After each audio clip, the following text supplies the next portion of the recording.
Have you ever felt frustrated because we seem to know more about well-being than ever before, yet so many people seem to still be struggling, including me? Or have you found yourself wondering whether all the busyness around us is actually creating the outcomes we're hoping for? So I'm Beiruz, I'm a public health doctor, and currently I'm recovering from burnout. This is day 3, and I'm just literally using these videos to document the journey in real time as it happens, both to help me process my experience, but also hoping that someone, maybe you or someone you know, might need to feel like they're less alone. So today I want to explore a question that's been on my mind ever since recording yesterday's episode. What actually creates well-being? Not the textbook answer, not the corporate well-being answer, not the answer you hear on social media. What genuinely helps us as human beings live well? And if I'm honest, one of the reasons I'm asking this question is because I'm frustrated. Because right now I'm sitting here, I'm off work, I'm recovering from burnout. And yet I've been spending much of my career, my entire career, over 20 years, studying health, well-being, prevention, resilience. And it makes me wonder if someone like me who's dedicated years to understanding well-being can still find themselves burnt out like this. Perhaps there's something important that we're not fully seeing. Yesterday I spoke about grief. I spoke about a few things as I was walking, about losing certainty, about revisiting questions that I thought I'd already answered. And one of those questions is well-being itself. What is it? Where does it come from? And why does it sometimes feel so difficult to access? So over the last few weeks, I've spent a lot of time walking, swimming, reflecting, doing what you would do if you were trying to lead a healthy lifestyle. Just trying to make sense of this experience. And as I've been reflecting, I found myself looking back over my own journey and asking how my understanding of well-being has evolved over time. And what struck me is that my answer has changed at almost every stage of my life. And if I'm honest, there's a little confusion too. So instead of trying to define well-being, I've started retracing the path that brought me here. And when I was a child, well-being seemed pretty simple. If I got ill, my parents would help me recover. I'd rest, I'd take a day off school, there'd be care, food, traditional herbal remedies that my parents would brew up. And eventually I'd feel better. Well-being felt like something that you lost and then you regained. And then when I was 18, 19 years old, I went to medical school. And my world changed. Suddenly the focus became disease, pathology, diagnosis, treatment. What causes illness? How do we identify it? How do we treat it? And medicine is remarkable. I mean, the things we can do through modern healthcare are extraordinary. But even then, I found myself asking another question. What happens before disease? What helps people stay well? It's this preventive angle on things. And after qualifying as a doctor, I began exploring approaches that looked beyond treating disease alone, beyond medications, beyond surgery. I became interested in nutrition, sleep, stress, lifestyle, environmental influences, and more integrative, holistic approaches to health and well-being. And it felt like there were important pieces of the well-being puzzle that I hadn't fully explored. There was excitement, curiosity, possibility, and that curiosity eventually led me into preventive medicine and public health as a career. And I've been here for 20 years now. 2006 was when I started my master's degree in environmental public health. So it's 20 years. And what fascinated me was wasn't simply helping one patient at a time. It was asking, how do we improve health and well-being at scale? How do we create healthier communities? How do we prevent suffering before it begins? How do we make healthy choices easier? I remember reading the book called Nudge and making choice architecture. How do we make the healthy choice the easy default choice? How do we design environments that support well-being rather than undermine it?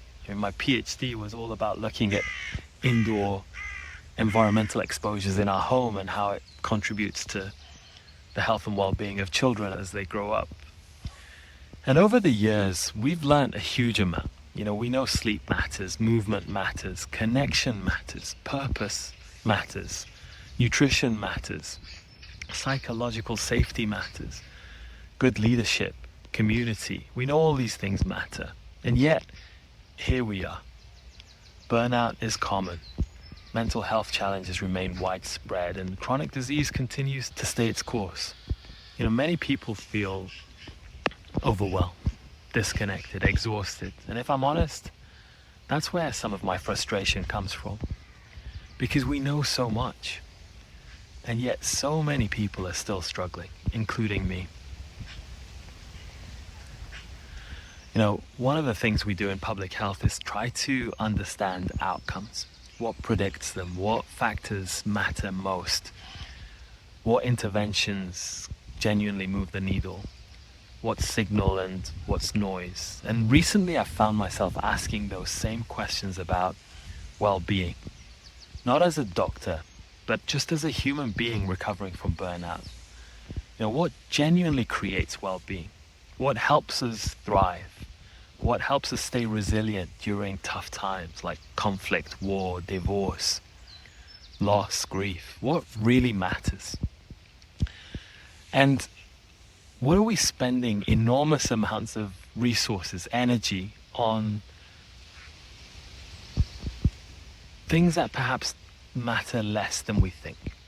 I don't know. And maybe that's what makes the question so interesting, at least for me. So a couple of months before being signed off from work, I spent 2 intensive days coaching with someone. And I knew I was on the verge of burnout again. And that's why I booked in with a coach for 2 days. And I said, help me. I didn't need therapy at the time. I knew that. I'd seen my doctor.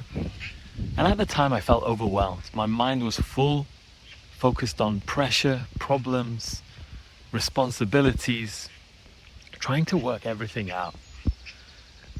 And what surprised me was that intellectually, I already knew many of the ideas that we were discussing, because that's what I use when I'm coaching someone.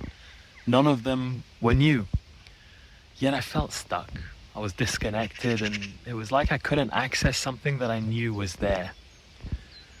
And then something shifted. It wasn't because I learned something new. It wasn't like a new strategy. It wasn't because my circumstances changed either.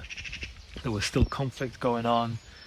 There was still a lot of the challenges that I was still frustrated about happening. But suddenly I reconnected with a sense of well-being that had somehow become hidden beneath all the noise, like mud had covered it all up. And what amazed me was how quickly it happened. Within moments, possibilities appeared again that I hadn't been able to see before. Ideas emerged, perspective returned, and options became visible again. Now, over the last few years, I've become increasingly curious about and understanding, it's the idea that well-being may not be something we create. What if it's something that we just simply reconnect with, something that's always present beneath our thinking, even when we temporarily lose sight of it? And I'm still exploring this. I'm still questioning it because I knew all of that. I've experienced it tons of times. But here I am again with burnout. I'm still learning. Excuse me. But I keep noticing something. The moments when I feel most overwhelmed are often the moments when my mind is most crowded. And the moments when clear thinking reappears aren't usually because I've solved everything, but maybe they're because something settles and I see things differently. Now, I don't think that means our work environment doesn't matter, because it certainly does. I'm still quite anxious about the prospect of returning to work. Now, in public health, we know environments matter, working conditions matter, relationships matter, money matters, housing matters. That was my PhD. Safety matters. And if there's a fire, we don't tell someone just to think differently about it. We help them get out of the fire. We extinguish that fire. Perhaps that's where my thinking currently sits. Maybe well-being is both. Maybe there are things outside us that influence our experience.